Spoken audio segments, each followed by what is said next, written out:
Hi all, K P S ബ്ലോഗിൻ്റെ പുതിയൊരു വീഡിയോയിലേക്ക് എല്ലാവർക്കും സ്വാഗതം. വീഡിയോയിലേക്ക് പോകുന്നതിന് മുമ്പ് എൻ്റെ ചാനൽ നിങ്ങൾ ഫസ്റ്റായിട്ട് കാണുന്നവരാണെങ്കിൽ ഫസ്റ്റ് തന്നെ സബ്സ്ക്രൈബ് ചെയ്ത് ലൈക്ക് ചെയ്ത് സപ്പോർട്ട് ചെയ്ത് കാണുക. സച്ചി അച്ഛൻ്റെ അടുത്ത് ചോദിക്കുകയാണ്, നിങ്ങളെ കല്യാണം കഴിഞ്ഞപ്പോൾ നിങ്ങൾക്ക് എപ്പോൾ കുട്ടിയുണ്ടായത്? അപ്പോൾ അച്ഛൻ പറയാണ്, നിൻ്റെ അമ്മ അങ്ങോട്ട് നിൽക്കുന്നു, അങ്ങോട്ട് ചോദിക്ക്. പതി പറയാണ് നാണത്തോടെ, ഒന്ന് ചുമ്മാതിരിക്കുക സച്ചി ഏട്ടാ. അപ്പോൾ സച്ചി നീ മിണ്ടാതെ. പിന്നെ സ്വകാര്യമായിട്ട് ചോദിക്കുകയാണ്, അച്ഛാ ഈ സുതിപ്പയ്യൻ നിങ്ങൾക്ക് എപ്പോൾ ഉണ്ടായത്? പ്ലീസ് അച്ഛാ പറയ്, എന്തിനാടാ നീ ഇതൊക്കെ അറിയുന്നേ? അറിയണ അച്ഛാ, എനിക്ക് ടെൻഷനാവുന്നു, ഒന്ന് പറ. പ്രതി വിളിക്കുക, സച്ചിയേട്ടാ ജോലിക്ക് പോണ്ടേ, വാ. ഒന്ന് അവിടെ മിണ്ടാതിരുന്നേ. അച്ഛാ ഒന്ന് പറഞ്ഞച്ചാ. പറയാണ്, അത് കല്യാണം കഴിഞ്ഞിട്ട് ഒരു 12 മാസം ആകുമ്പോഴത്തേക്ക് നിൻ്റെ അമ്മ സുധിയെ പ്രസവിച്ചു. 12 മാസമോ?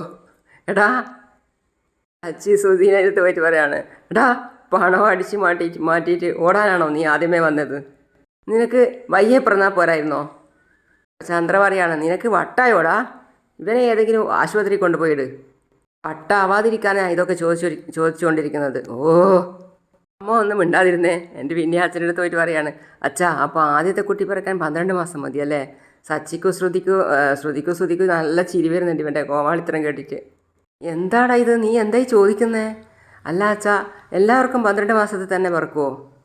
അതോ അതിൽ കുറയുമോ? അല്ലെങ്കിൽ അതോ അതിൽ കൂടുമോ? ഗാന്ധ ചോദിക്കുകയാണ്, ഏട്ടൻ എന്താ പെട്ടെന്ന് വന്നിട്ട് ഇങ്ങനെയൊക്കെ ചോദിക്കുന്നേ? രേവതിയും വിളിക്കുന്നുണ്ട്. അയ്യോ വാ സച്ചിയേട്ടാ പോവാം. അതിനോട് പറയാണ്, അതൊന്നും നിനക്ക് പറഞ്ഞാൽ മനസ്സിലാവില്ല. പിന്നെ അച്ഛൻ്റെ അടുത്ത് പോയിട്ട് പറയാണ്, അച്ഛാ കുട്ടി എപ്പോൾ പിറക്കൂ? കൃത്യമായിട്ടൊരു ഉത്തരം പറ അച്ഛാ. അപ്പോൾ രേവതി വീണ്ടും വിളിക്കുകയാണ്, ടൈമായി, ജോലിക്ക് പോകണ്ടേ? ഇന്ന് ഓട്ടോ ഉണ്ടെന്ന് പറഞ്ഞതല്ലേ, കുളിച്ചിട്ട് പോകാൻ നോക്ക്. അയ്യോ ഞാനത് മറന്നു. പോകാം ജോലിക്ക് പോവാം.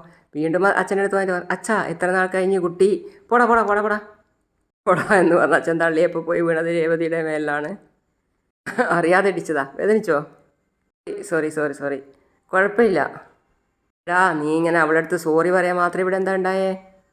വെച്ചിട്ട് ജോലിക്ക് പോകാൻ നോക്ക്. അവൻ്റെ ഒരു സോറി. അങ്ങോട്ട് അടുക്കളയിലേക്കാണോ നീ കുളിക്കാൻ വേണ്ടി പോകുന്നത്? മേലെ കയറി പോയി കുളിച്ചിട്ട് വാടാ. പോകുന്ന പോക്കിൽ സുധിയോട് പറയാണ്, നിൻ്റെ ഭാര്യയോട് മാറിയിക്കാൻ വേണ്ടി പറ. നീ വേഗം പിറന്നതാ എല്ലാത്തിനും മോശമായത്. രേവതി ചിരിച്ചുകൊണ്ട് നിൽക്കുകയാണ്. ശ്രീകാന്താണെങ്കിൽ അതും പറയുന്നത്, എന്താ ഏട്ടന് പറ്റിയെന്ന്. അച്ഛനും ചിരിക്കുകയാണ്. അപ്പോൾ ചന്ദ്ര ചോദിക്കുകയാണ്, നീ എന്താടി ചിരിച്ചുകൊണ്ടിരിക്കുന്നത്? ബ്രേക്ക്ഫാസ്റ്റ് ഉണ്ടാക്ക്. ശരി അമ്മേ പെട്ടെന്നുണ്ടാക്കാം. എല്ലാവരും ഓരോ ഭാഗത്ത് പോയി. പിന്നെ ശ്രുതിയും ചന്ദ്രയാണ് അവിടെ ഉള്ളത്. അപ്പോൾ ശ്രുതി ചോദിക്കുകയാണ് ചന്ദ്ര എടുത്ത് വന്നിട്ട്, ആൻറ്റി രേവതിക്ക് എന്താ ഒരു മാറ്റം? അപ്പോൾ ആൻറ്റി പറയാണ്, നടക്കരുത് എന്ന് വിചാരിച്ച കാര്യം നടന്നു കാണും. ശ്രുതി പറയാണ്, അമ്മേ എന്ത് നടക്കരുത് എന്നാണ് അമ്മ ആഗ്രഹിച്ചത്? ചന്ദ്രയ്ക്ക് ദേഷ്യം വന്നു. ചന്ദ്ര പറയാണ്, ശ്രുതി നീ മുകളിലേക്ക് പോ, നിൻ്റെ മുറിയിലേക്ക് പോ. അപ്പോൾ ശ്രുതി പോയി കഴിഞ്ഞപ്പോൾ ചന്ദ്ര ശ്രുതിയോട് പറയാണ്, ശ്രുതി പെട്ടെന്ന് തന്നെ നിങ്ങൾക്കൊരു കുഞ്ഞ് പിറക്കണം. ശ്രുതി പലതും പറയും, വൈകിപ്പിക്കരുത്. അല്ല അത് ആൻറ്റി ഒഴിവൊന്നും പറയണ്ട. രേവതിയും സച്ചിയും ഇപ്പോൾ പഴയതുപോലെയല്ല. രേവതിക്ക് മുന്നേ നീ ഒരു കുഞ്ഞിന് ജന്മം നൽകിയിരിക്കണം. ശരി ആൻറ്റി. സച്ചി കുളിയൊക്കെ കഴിഞ്ഞ് വന്ന് ഒരു ചമ്മലോടെ തലയൊക്കെ തുടച്ച് ചിരിച്ചുകൊണ്ടേ ഇങ്ങനെ ഇരിക്കുക. മാരിയിൽ തിരയാണ് സച്ചി ഡ്രസ്സിന് വേണ്ടിയിട്ട്. അപ്പോൾ രേവതിയോടെ വന്നിട്ട് ചോദിക്കുകയാണ്, എന്തെടുക്കുക? അവൻ രേവതിയെ കണ്ടതും ഒരു നാണത്തോടുകൂടി അയ്യേ എന്ന് പറഞ്ഞ് ഷാളെടുത്തിട്ട് ചുമലിലിടുകയാണ്. രേവതിയും ചിരിച്ചുകൊണ്ടേ ഇരിക്കുകയാണ്. അവൻ രേവതിയോട് പറയാണ്, ഡ്രസ്സ്. അപ്പോൾ രേവതി പറഞ്ഞു, ഡ്രസ്സല്ലേ ഞാനിവിടെ എടുത്തു വെച്ചിരിക്കുന്നത്, ബെഡിലുണ്ടല്ലോ ഡ്രസ്സ്. പിന്നെ എന്തിനാ ഷെൽഫിൽ നിന്ന് വേറെ എടുക്കുന്നത്? ഇത് പുതിയ ഡ്രസ്സല്ലേ, കാറോടിക്കുമ്പോൾ എന്തിനാ ഇതെല്ലാം? കാറോടിക്കുമ്പോൾ എന്താ നല്ല പുതിയ ഡ്രസ്സ് ഇട്ടൂടെ? രേവതി ചോദിക്കുകയാണ് സച്ചിയോട്. ഇത്രയും നാൾ ഞാനായിരുന്നല്ലോ ഡ്രസ്സ് എടുത്ത് വെക്കാറ്, ഇപ്പോൾ ഇന്ന് നീ എന്തിനാ സെലക്ട് ചെയ്തെടുത്ത് വെച്ചത്? രേവതിക്ക് സന്തോഷം അടക്കാൻ വയ്യ. എന്നിട്ട് പറയാണ്, ഇനിയെന്നും ഇങ്ങനെയായിരിക്കും. അപ്പോൾ ഞാനീ പാൻറ്റും ഷർട്ടും ഇടണം അല്ലേ? അവൾ അതെടുത്ത് കൈ പിടിച്ചിട്ട് പറയാണ്, ഈ പാൻറ്റും ഷർട്ടും നിങ്ങൾക്ക് നല്ല മാച്ചായിരിക്കും. നിങ്ങൾക്ക് ഈ കളറ് ഇഷ്ടമല്ലേ, പിടിക്കില്ലേ? എനിക്ക് പിടിച്ചതും പിടിക്കാത്തതും ഒന്നുമല്ല. തുണിക്കടയിൽ പോവും, പാൻറ്റും ഷർട്ടും വേണമെന്ന് പറയും. സെയിൽസ്മാൻ എനിക്ക് പാൻറ്റും ഷർട്ടും എടുത്തു തരും, ഞാനത് വാങ്ങിച്ചു കൊണ്ടുവരും, അത്ര തന്നെ. അപ്പോൾ അവൾ കൊടുത്തിട്ട് പറയാണ്, ഇത് ഇട്ടോളൂ. അവളോട് പറഞ്ഞ് നീ അങ്ങോട്ട് തിരിഞ്ഞ് നിൽക്കുക എന്ന്. എന്നിട്ട് ആ സമയം കൊണ്ട് അവൻ പെട്ടെന്ന് ഡ്രസ്സ് ചെയ്യാം. അത് ചോദിക്കുക, കഴിഞ്ഞോ? അപ്പോൾ സച്ചി, ഇനി ഇങ്ങോട്ട് തിരിഞ്ഞു വന്നോ. കൈയൊക്കെ നേരെ തിരിച്ച് കയറ്റുകയാണ്. അപ്പോൾ അവൾ പറയാണ്, ഏയ് എന്തായി കാണിക്കുന്നത്? കയ്യൊക്കെ ഇങ്ങനെയാണോ തിരച്ചു വെക്കുന്നത്? ഇങ്ങോട്ട് കാണിക്കും, ഞാൻ ചെയ്തു തരാം. പിന്നെ രേവതി പറയാണ്, ഷർട്ട് ഇൻസൈഡ് ചെയ്തൂടെ? അപ്പോൾ അവൻ പറയാണ്, ഇല്ല ഇല്ല, ഞാൻ അങ്ങനെയൊന്നും ചെയ്യാറില്ല. ഞാനൊരു വണ്ടി ഓടിച്ച് ജോലി ചെയ്യുന്ന ആളാണ്. ഇങ്ങനെയൊക്കെ പോയാൽ മതി. ഇന്ന് ജോലി ചെയ്യുന്നവർക്ക് ഷർട്ട് ഇൻസൈഡ് ചെയ്യാൻ പാടുള്ളൂ എന്ന് ആരെങ്കിലും പറഞ്ഞിട്ടുണ്ടോ? എപ്പോഴും ചെയ്യണമെന്നില്ല. ജീവിതത്തിൽ ചില മാറ്റങ്ങൾ ഉണ്ടാകുന്നത് നല്ലതാ. ചില ശീലങ്ങളും. എനിക്ക് നിങ്ങളെ അങ്ങനെ കാണണമെന്നൊരു ആഗ്രഹം. എനിക്ക് വേണ്ടി അത് ചെയ്യുമോ? അപ്പോൾ സച്ചി പറയാണ്, എനിക്കതൊന്നും ചേരില്ല രേവതി. ഇന്ന് നിങ്ങളാണോ പറയേണ്ടത്? നന്നായിട്ട് ചേരും, ഞാൻ ചെയ്ത് തരാം. അപ്പോൾ അവൻ ഏയ് എനിക്ക് ഇക്കിളിയാവും, നീ അങ്ങോട്ട് മാറി നിൽക്ക്. കളിക്കല്ലേ, മര്യാദയ്ക്ക് ഇങ്ങോട്ട് നിൽക്ക്. ഏയ് അതൊന്നും വേണ്ട, ഞാൻ ചെയ്തോളാം. എനിക്ക് സെറ്റാവോ ഇത്? സെറ്റാവും. അവൾ ഇൻസൈഡ് ചെയ്ത് കൊടുക്കാൻ വേണ്ടി പോകുന്ന സമയത്ത് അവനെ ഒരു ചമ്മ എന്നിട്ട് പറയാൻ, തൊടണ്ട, നീ പോയിക്കോ, ഞാൻ ആയിക്കോളാം. ഞാൻ തൊടുന്നില്ല, പക്ഷേ ഇൻസൈഡ് ചെയ്യണം എന്തായാലും. ഞാൻ പോവാ. ശ്രുതിയും ഫോണിൽ എന്തൊക്കെയോ ചെയ്തുകൊണ്ട് നോക്കിക്കൊണ്ട് ചിരിച്ചുകൊണ്ടിരിക്കുകയാണ്. അപ്പോൾ രേവതി ഫുഡൊക്കെ കൊണ്ടുപോയി കാണട്ടെ ടേബിൾമേൽ. സച്ചി അപ്പോഴേതാ നല്ല ഡീസൻ്റായിട്ട് ഇൻസൈഡൊക്കെ ചെയ്ത് താഴേക്ക് ഇറങ്ങി വരികയാണ്. രേവതിക്ക് നന്നായിട്ട് ഇഷ്ടപ്പെട്ടു അവൻ ഇറങ്ങി വരുന്നത് കണ്ടിട്ട്. അപ്പോൾ ശ്രുതിയും ഒരു വല്ലാത്ത രീതിയിലാണുള്ളത്. ശ്രുതി കളിയാക്കുന്ന രീതിയിൽ താടിക്ക് കൈയൊക്കെ വെച്ചിട്ട് ചിരിക്കുകയാണ്. രേവതി സന്തോഷത്തോടെ വിളിക്കുകയാണ്, അച്ഛാ എന്ന്. അപ്പോൾ ഒരു ഭാഗത്തുനിന്ന് അച്ഛനും ഒരു ഭാഗത്തുനിന്ന് അമ്മയും ഒക്കെ ഇറങ്ങി വരികയാണ്. ശ്രീകാന്തും വരികയാണ്. എന്നിട്ട് ശ്രീകാന്ത് ചോദിക്കുകയാണ്, ഏട്ടാ ഇതെന്തേ കാണുന്നേ? ഏട്ടാ നന്നായിട്ടുണ്ട്, കൊള്ളാം. അപ്പോൾ അച്ഛനും പറയാണ്, കൊള്ളാം മോനെ. അച്ഛാ ഇതൊക്കെ രേവതിയുടെ പണിയാ, അവൾ പറഞ്ഞിട്ട് ചെയ്തതാ. ശ്രുതിയും താടിക്ക് കൈയൊക്കെ കൊടുത്ത് കളിയാക്കി ചിരിക്കുകയാണ്. എടാ നീ ചെറിയ പ്രായത്തിൽ സ്കൂളിൽ പോകുമ്പോൾ ഷർട്ട് ഇൻസൈഡ് ചെയ്യാൻ വേണ്ടി പറ, നീ ചെയ്യില്ല. ഇപ്പോൾ രേവതി പറഞ്ഞപ്പോൾ നീ കേട്ടു. ഒരുവൻ നല്ലവനായിട്ട് നടക്കാൻ ഭാര്യ വിചാരിച്ചാൽ അത് നടക്കും എന്ന് ഇപ്പം മനസ്സിലായില്ലേ? സച്ചി ചോദിക്കുകയാണ്, അച്ഛാ അപ്പോൾ ഇതുവരെ ഞാൻ നല്ലവനായിട്ടില്ലേ നടന്നത്? പക്ഷേ ഇപ്പോൾ നീ വളരെ വളരെ വളരെ നല്ലവനായി. ചന്ദ്ര അങ്ങോട്ട് വരികയാണ്. ടീപ്പ് ടോപ്പിലാണല്ലോ. അല്ല, എത്ര മണിക്കാണ് ഫ്ലൈറ്റ്? അപ്പോൾ ശ്രുതി ചോദിക്കുക, ഫ്ലൈറ്റോ? അതേ മോനെ, ഇവൻ ഫ്ലൈറ്റ് ഓടിക്കാനല്ലേ പോകുന്നത്, ഫ്ലൈറ്റ്. ശ്രുതിയും അത് കേട്ട് ചിരിക്കുകയാണ്. എന്നിട്ട് വീണ്ടും ചന്ദ്ര പറയാണ്, ഒരു കാർ ഡ്രൈവർ എന്തിനാണാവോ ഇത്ര ടിപ്പ് ടോപ്പിലൊക്കെ പോകുന്നത്? കാലി മേയ്ക്കാൻ കോട്ടും സൂട്ടും ഒക്കെ ഇട്ടിട്ട് പോകുന്നത് പോലെയുണ്ട്. അപ്പോൾ ശ്രുതി കളിയാക്കിയിട്ട് പറയാണ്, അമ്മേ കാർ ഡ്രൈവിങ്ങിൻ്റെ പണി നിർത്തി, ഇപ്പോൾ സർക്കസിൽ പണി കിട്ടിയിട്ടുണ്ട്. ആളുകളെ ഇതുപോലെ ചിരിപ്പിക്കാനാണ് പോകുന്നത് എന്ന് പറഞ്ഞ് രണ്ടുപേരും ചിരിക്കുക. രേവതി ഇടപെട്ടു. രേവതി ചോദിക്കുകയാണ്, എന്തിനാണ് നിങ്ങൾ ചിരിക്കുന്നേ? അതിന് മാത്രം ഇവിടെ എന്താ ഉണ്ടായത്? ചേട്ടൻ നന്നായിട്ട് ഡ്രസ്സ് ചെയ്തു, അതിനെന്താ കുഴപ്പം? ഡ്രൈവർമാർക്ക് നന്നായിട്ട് ഡ്രസ്സ് ചെയ്തൂടെ? അപ്പോൾ അച്ഛൻ പറയാണ്, അവളെ വിടുമോളെ, ചിരിക്കുന്നവർ ചിരിക്കട്ടെ, പറയുന്നവർ പറയട്ടെ. നമുക്ക് എന്ത് ചെയ്യാനാണ് പറ്റുക? അച്ഛൻ പറയാം. അപ്പോൾ ശ്രീകാന്ത് പറയാം, ഏട്ടാ ഓരോരുത്തരും അവരവരുടേതായ ഡ്രസ്സ് അവരവർക്ക് ഇഷ്ടം പോലെ ഇടും, അതിന് മറ്റുള്ളവർ കളിയാക്കി ചിരിച്ചിട്ട് കാര്യമില്ല. അപ്പോൾ ശ്രുതി അപ്പോൾ സച്ചി പറയാണ്, 12 മാസം. എടാ നീ സർക്കസിൽ ആളെ ചിരിപ്പിക്കാൻ വേണ്ടി പോകുന്നല്ല പറഞ്ഞത്? ആയിക്കോട്ടെ, ഞാൻ ഈ പാൻറ്റും ഷർട്ടും എൻ്റെ കാശ് കൊണ്ട് വാങ്ങിയതാ, നിന്നെപ്പോലെ മറ്റുള്ളവരുടെ കാശ് കൊണ്ട് വാങ്ങിച്ചതല്ല. 12 മാസം ചിരിക്കാത്ത നിൻ്റെ ഗ്യാസ് പോയോ? അച്ഛൻ പറയാ, വിടാ സച്ചി, ആരെന്ത് പറഞ്ഞാലും എൻ്റെ മോനെ ഈ ഡ്രസ്സിൽ കാണാൻ നല്ല ഭംഗിയുണ്ട്, നന്നായിട്ടുണ്ടെടാ. അച്ഛനപ്പം തന്നെ പറയാണ്, നീ ഇങ്ങോട്ട് തിരിഞ്ഞു തന്നെ, ഞാൻ നിന്നെ 2 ഫോട്ടോ എടുക്കട്ടെ. അച്ഛമ്മക്ക് അയച്ചു കൊടുക്കാൻ വേണ്ടിയിട്ടാ. നിന്നെ ഇങ്ങനെ കണ്ടാൽ അച്ഛമ്മക്ക് വളരെ സന്തോഷമാവും. ഓരോ സ്റ്റൈലും സച്ചി ഫോട്ടോ എടുക്കുകയാണ്. പക്ഷേ എല്ലാത്തിൻ്റെ ബാക്കിൽ ശ്രുതിയും ഉണ്ട്.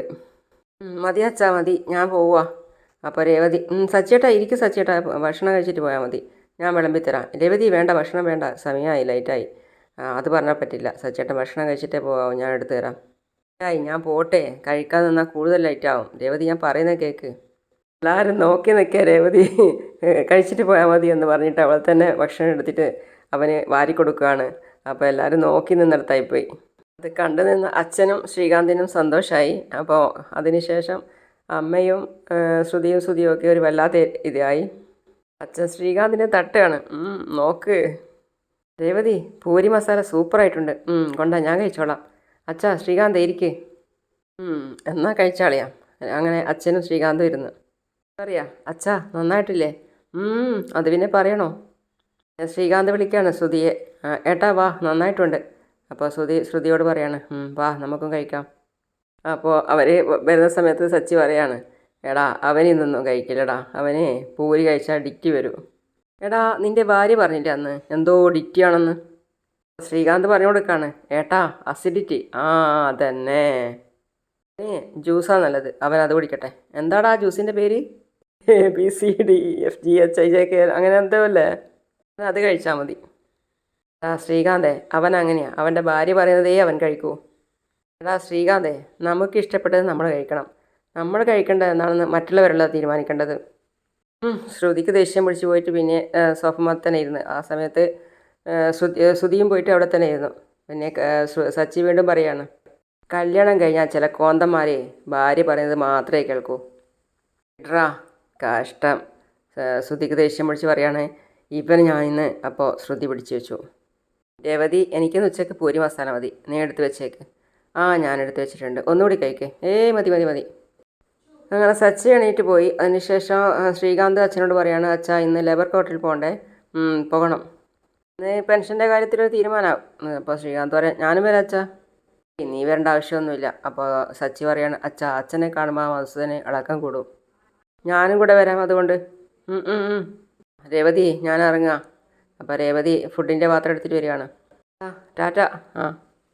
പോകാൻ ഇറങ്ങിയിട്ട് പറയാണ്, എടാ വിശക്കുന്നില്ലേ, പോയിരുന്ന് പൂരി കഴിക്ക്. നിൻ്റെ ഭാര്യ പറയുന്നത് കേട്ടിട്ട് എന്നും ABC കുടിച്ചു കഴിഞ്ഞാൽ നീ ICUലായി പോവും. ഇല്ലേ നീ പോടാ ഡാ. അപ്പോൾ ശ്രുതി പറയാണ്, കണ്ടില്ല ആൻറ്റി, അവൻ എന്തിനാ എന്നും ഇങ്ങനെ ശ്രുതിയെ ഇൻസൾട്ട് ചെയ്യുന്നത്? പോട്ടെ മോളെ, വിട്, കോമാളിയാ. ഇതൊക്കെ ഒരു ദിവസത്തെ കൂത്താ. ഇവിടെ ചിലർ വിചാരിക്കുന്നത് പതിയെ പതിയെ അവനെ മാറ്റിയെടുക്കാന്നാ. അവൻ കളിമണ്ണാ, ഇവൾ ആഗ്രഹിക്കുന്നത് പോലെ അവനെ ഉണ്ടാക്കാന്നാ ഇവൾ കരുതുന്നത്. അവനെ കളിമണ്ണല്ല, കടൽ മണ്ണാ. കുറച്ച് വെള്ളം വീണാൽ മതി, അപ്പോൾ തന്നെ അവൻ ഉടഞ്ഞു പോകും. അവനെ ആര് വിചാരിച്ചാലും മാറ്റാൻ കഴിയില്ല. നീ വാ മോളെ, നമുക്ക് കഴിക്കാം. വാടാ ശ്രുതി. ശരി അമ്മേ. ശ്രുതി വാ കഴിക്കാം. അവൻ ഫുഡ് കൊണ്ടുപോയി വണ്ടിയിൽ വെച്ച്. അപ്പോൾ പിന്നാലെ തന്നെ രേവതി ഉണ്ട്. അപ്പോൾ സച്ചി തിരിഞ്ഞിട്ട് പറയാണ്, നീ എന്തിനാ എൻ്റെ പിന്നാലെ വരുന്നത്? യാത്രയാക്കാൻ വന്നതാ. യാത്രയാക്കാനോ? എനിക്കെന്താ വഴി അറിയില്ലേ, നിങ്ങൾ ചെല്ല്. രേവതി പറയാണ് കൈ ഉയർത്തിയിട്ട്, ബായ്. അവൻ അവിടെ അടുത്ത് വന്നിട്ട് പറയാണ്, എന്താ വിളിച്ചേ? വിളിക്കാനോ? നീ എന്നെ വിളിച്ചില്ലേ? ഞാൻ വിളിച്ചതൊന്നുമല്ല, കൈ വീശി ടാറ്റ പറഞ്ഞതാ. സ്കൂളിൽ പോകുന്ന കുട്ടികളോട് അമ്മമാർ ടാറ്റ പറയാറുണ്ട്. ഞാൻ എന്ത് സ്കൂളിൽ പോകുന്ന കുട്ടിയാ ടാറ്റ പറയാം? കുട്ടികളോട് മാത്രമല്ല, മുതിർന്നവരോടും ടാറ്റ പറയാം. ഭർത്താക്കന്മാർ വീട്ടിൽ നിന്ന് ഇറങ്ങുമ്പോൾ ഭാര്യമാർ ടാറ്റ പറയും, ഭർത്താക്കന്മാർ തിരിച്ചും. അതാ ഞാൻ. ഓ അങ്ങനെയൊക്കെ ഉണ്ടോ? അതെ, നിങ്ങളെ ഫോണിലൊരു ഫോട്ടോ എടുക്കാവോ? എടുക്കാമല്ലോ. നിൽക്ക്. എൻ്റെ മാത്രം ഫോട്ടോ എടുക്കാനല്ല പറഞ്ഞത്, നമ്മളെ രണ്ടുപേരുടെയും ഫോട്ടോ എടുക്കാനാ. നിങ്ങളുടെ കൂടെ എനിക്കൊരു സെൽഫി എടുക്കണം.